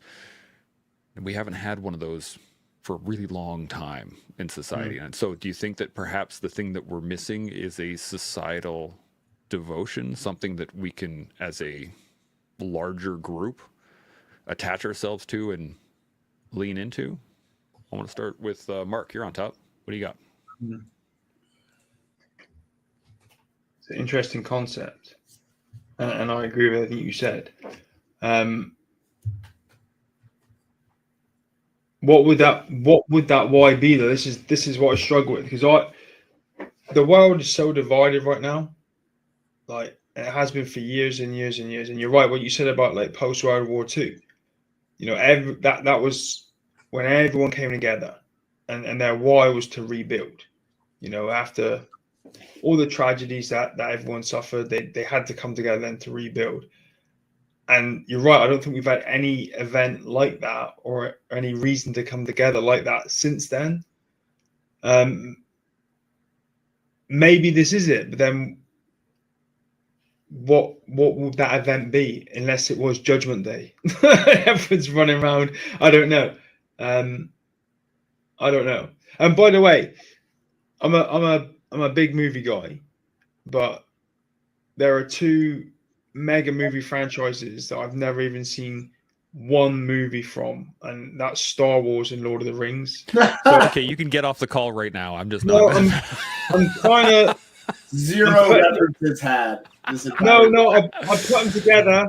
So I'm guessing that the dude Shaun was on about was the hero of the story, the guy with the bow and arrow or the axe or the sword or something. Yeah. Not the little creature that runs around. Oh man.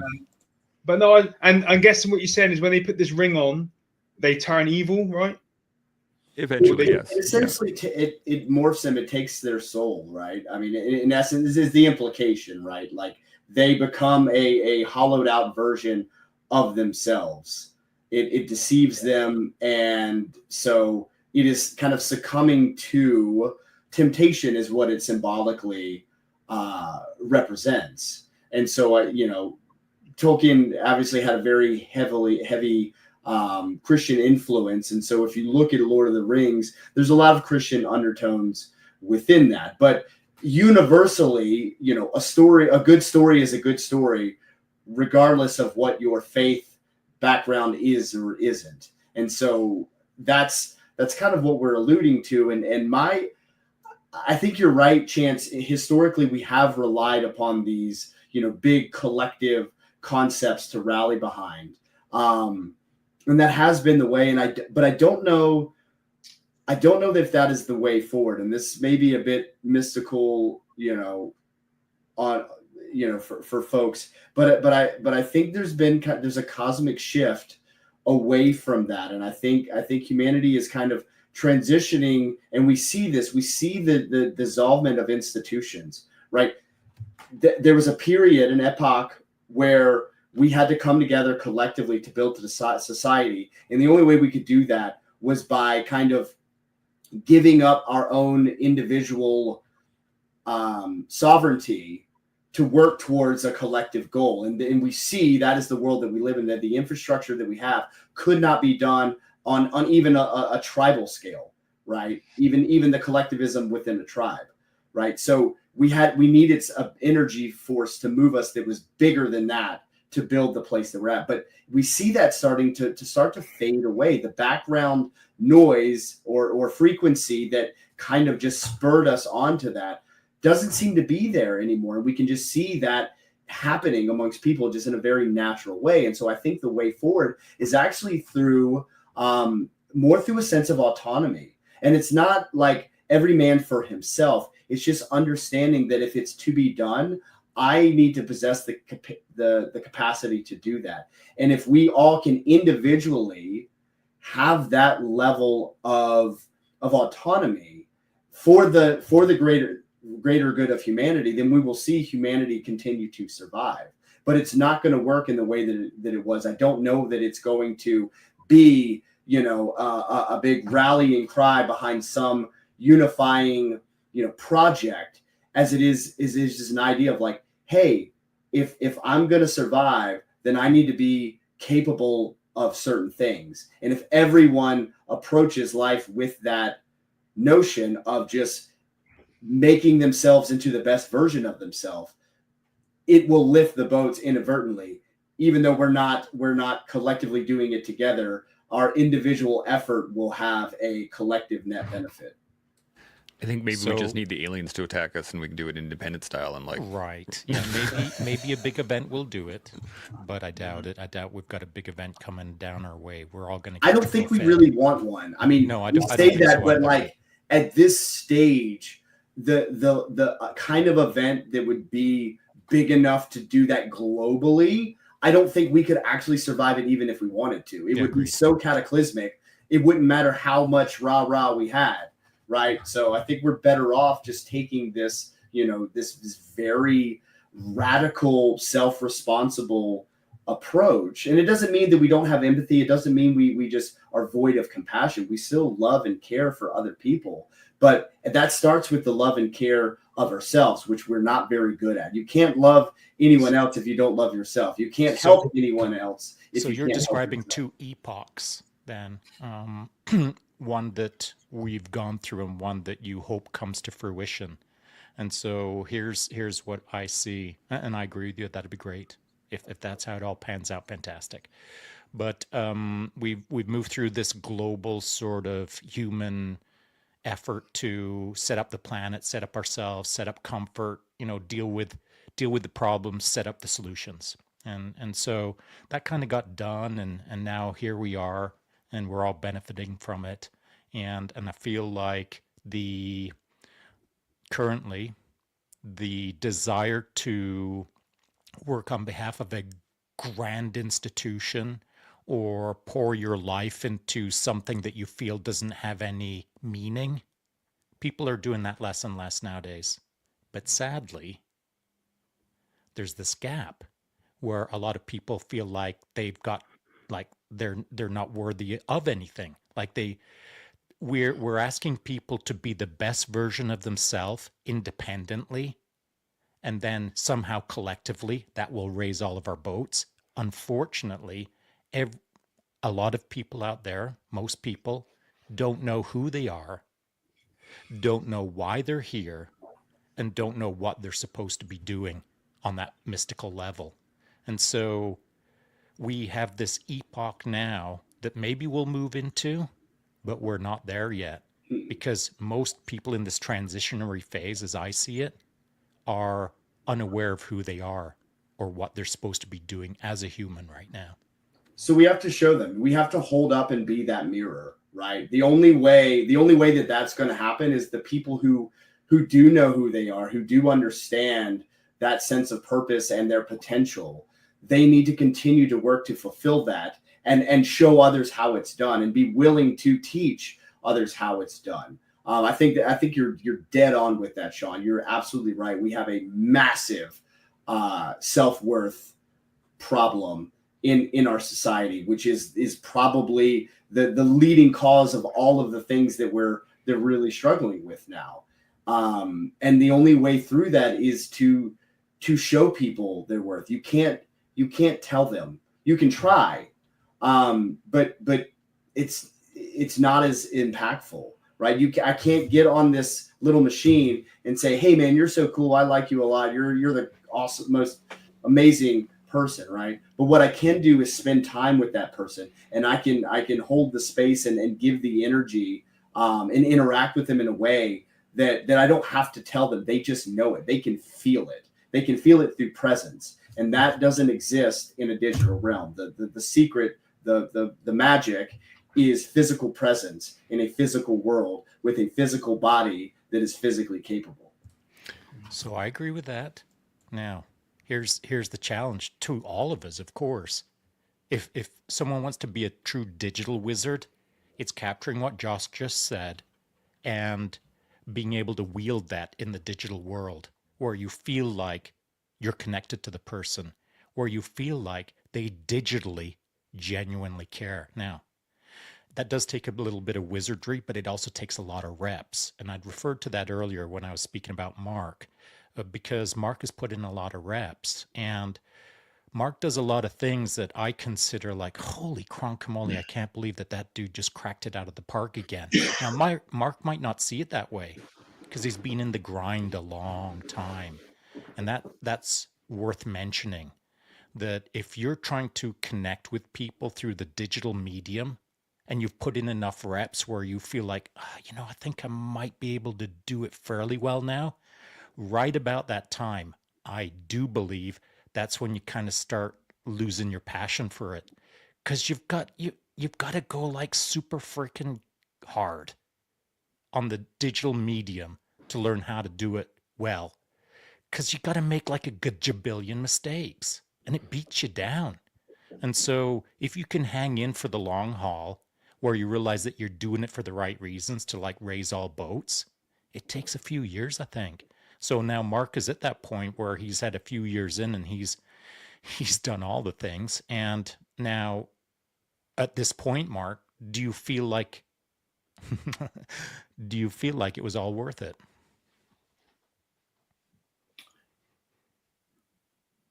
It's always worth it, but it's hard.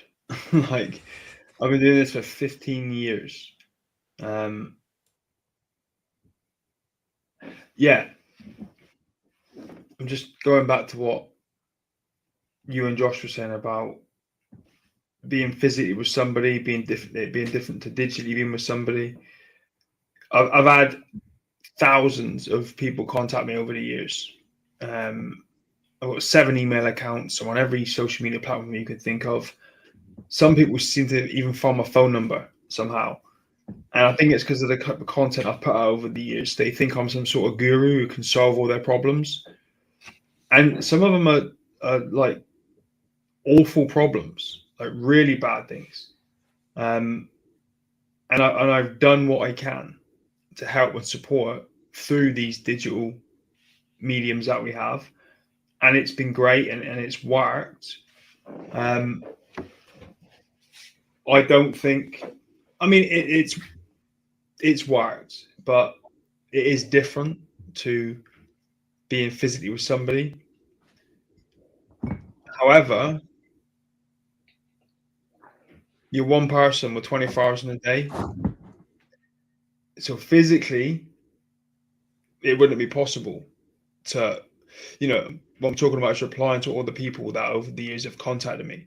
Physically, I couldn't drive and spend time with them, help them that way. Digitally, I can. So the connection isn't quite the same, but the result was what I was after. Does that make sense? 100%. And to be clear, this was not to discourage people like wanting to help in a digital realm, right? The reason why you can be as impactful as you are is because you have such a mastery of the physical realm. Because you embody, what you preach and what you know and what you offer at such a high degree, you can now carry that beyond time and space and project that across, hundreds of thousands to miles into strangers. But you wouldn't be able to do that without the physical foundation that you have been able to cultivate, the tenacity and just the literacy of what it feels like to do with your body what you have done with your body. And so this is not to say, hey, everyone, just quit your coaching and whatever, you're a bunch of hack frauds for helping people online. That's not what I'm saying at all.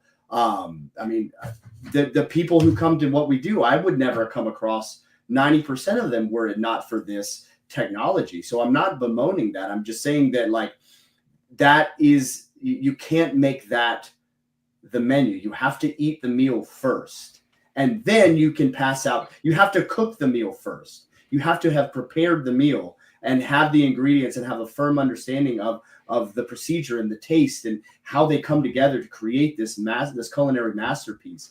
And then, and only then, should you start emailing and sending out menus to people to come to your restaurant. And you have beyond earned the right and the ability to do that. And the proof is in the pudding. Yeah, let's not forget to mention that you got to burn a few dishes along the way as well. 100%. So now we're running out of time. I want to hear from Andrea, because we haven't had a chance to get you to jump in here in a little while. But you got any thoughts on this before we do any final thoughts on the show itself? My only thought that came up as we were talking about this was journeying to the why, which came up a few times, through exploring the why not. And whether that's on, because I coach digitally and I coach in person, and there's some kind of, merriment between the two and big differences on the other scale. But I think the biggest tool I try and give, I mostly coach women in their tool belt through any of my teaching, is like explore the why not to get to the why. And for most of my clients, that's through getting over their fear of failure, getting messy. And I think that these are things that you can impart, on the digital world and in person. For me, my favorite course to teach is my fear of falling, like literal, and I teach a lot of people how to fall, because for me, that's like the first step, right? I guess you just said this, Shaun, you got to burn a few dishes. Well, you got to wipe out a few times to learn. And I've just found if you have a way to teach somebody how to do that safely first, then exploring the why not can get you to that why in really beautiful ways. I dig it. So there's this thing that's clicked in my head here. Shaun, what do you got? Sorry, Andrea, there is another aspect. I know we're not going to get time to talk about it, but I do want to throw it out there to everyone who's listening. Andrea was a stunt woman for a show or a series that I quite like. I don't know if I can say the series name. Yeah, Mm-hmm. Reacher? Okay, yep. Fair enough. And so Andrea was the stunt woman for the lead female actor, I would call it, in the series. And I didn't know that until after the fact. Now, here's what's interesting about that for me. Is not only was it a revelation or a new revelatory piece of information about Andrea and what she does, which is rad, but what is interesting, and I think this is kind of cool about humans and just something for people to chew on, is because I know Andrea a little bit, somehow I feel like I'm further connected to the Reacher series, and I don't know why. I just feel that. And so everyone that on this panel, the people that they know, and the lives that they've lived and the wisdom that they've picked up, because we're doing this right now, somehow I feel like I've got access to that. Somehow I feel like I'm 2 levels deep into their lives to some degree. Because we talk at a little bit more of a deeper level, I feel like I'm more deeply connected to their wisdom, as it were. So I just want to throw out that while we're talking about connecting in the digital space, by connecting, it actually connects us deeper into the digital space to some degree. And if that feels weird to you, that's something for you to think about. And if it feels cool to you, that's also something to think about. I was going to say something just very similar to that, in the fact that, when I'm scheduling people on here, and like Mark, we've had you on 3, 4, 5 times, something like that. Andrew, you've been on 2, 3 times. Josh, you've been on 2, 3 times. Like, I referred to a lot of the people that have been on the show as buddies of mine, friends of mine, people that I know, right? Like, and it's kind of hilarious because when I'm scheduling, I think, oh, sweet, I get to see Mark again. That's awesome. Mm. But I don't realize that it's been like a year and a half since the last time we actually talked to each other. And then I'm like, oh, it just seems like yesterday. And so I love this. Now, I have one last little point here, and then I want to get some final thoughts on it, because we've been kind of dancing around this idea as to like, how do you be physical in the digital world? But I think it's a mixture of both. We kind of been, Josh used the term earlier, the wizard. And I think that is fantastic, because I think all of us are a bit of digital wizards in our own little realm, because we're shaping outcomes. We're not doing them. We're not actively telling people or physically moving people around and getting them to do the things.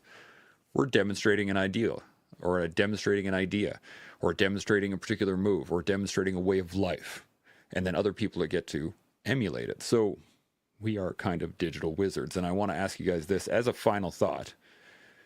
If you could give one piece to somebody, one little piece of advice, one piece of something that you've learned from your physical time on the planet, and you want to pass it on as a digital wizard, what would that piece be?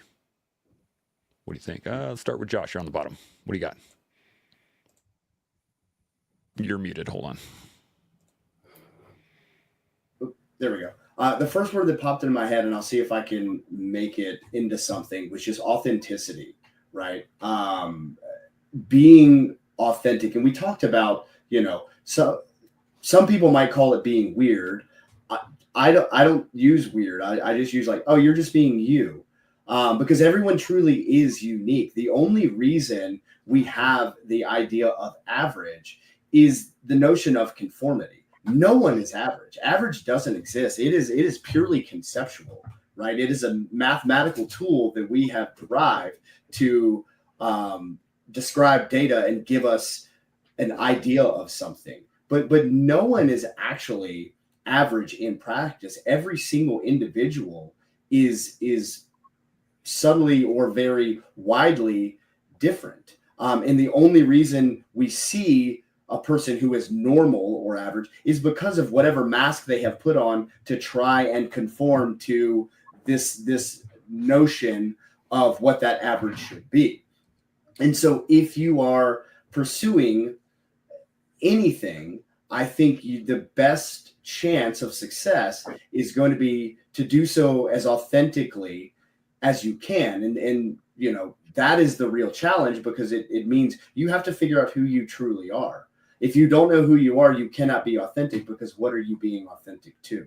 So that is the trickiest part. And again, going back to experience, the only way to find out who you are is to do stuff and see, okay, what is the outcome? How do I respond in these scenarios? What does that tell me about my character? And if I don't like that character, what can I do to change it? What can I do if I don't have the courage or the strength or the fortitude or whatever attribute that I'm finding I'm lacking? What can I do to cultivate that, to be this person that I want to become, or that I know that I have the potential to be? And that would be the pursuit that I would encourage people to look for. I love that. To aspire. We did a show on that a little while ago, and it's just Nice. like to breathe into life. I love this. Andrea, how about yourself? My, I guess, closing summary would be that the confidence that you learn in your body will far outlast anything that you can scroll past. I like it. Mark, what are you thinking?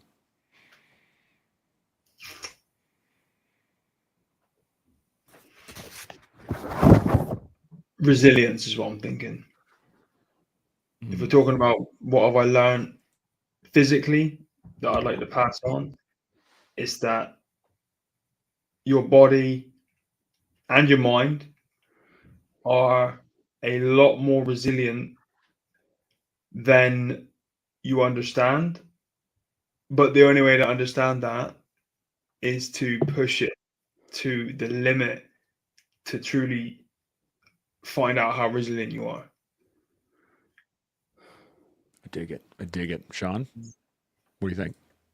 So, like pretty much everyone else, the first word that came to mind when you described that situation, Chance, is if you want to be successful in your own life, the life that you still don't understand what it can be yet, you got to figure out what your wand looks like if you're a wizard. And that means that you can't just simply pick up any random wand, and you should never accept a wand that just gets handed to you and says, that's who you are. You got to go find your own wand. Try a few wands. Because anything less than trying a bunch of different wands is you now becoming contrived. So I thought of the word contrived simultaneously as I thought of inauthentic. And they're almost one and the same.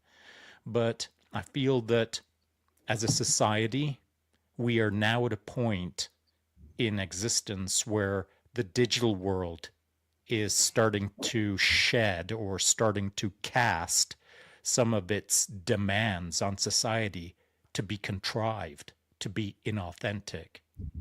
And so that ain't my way.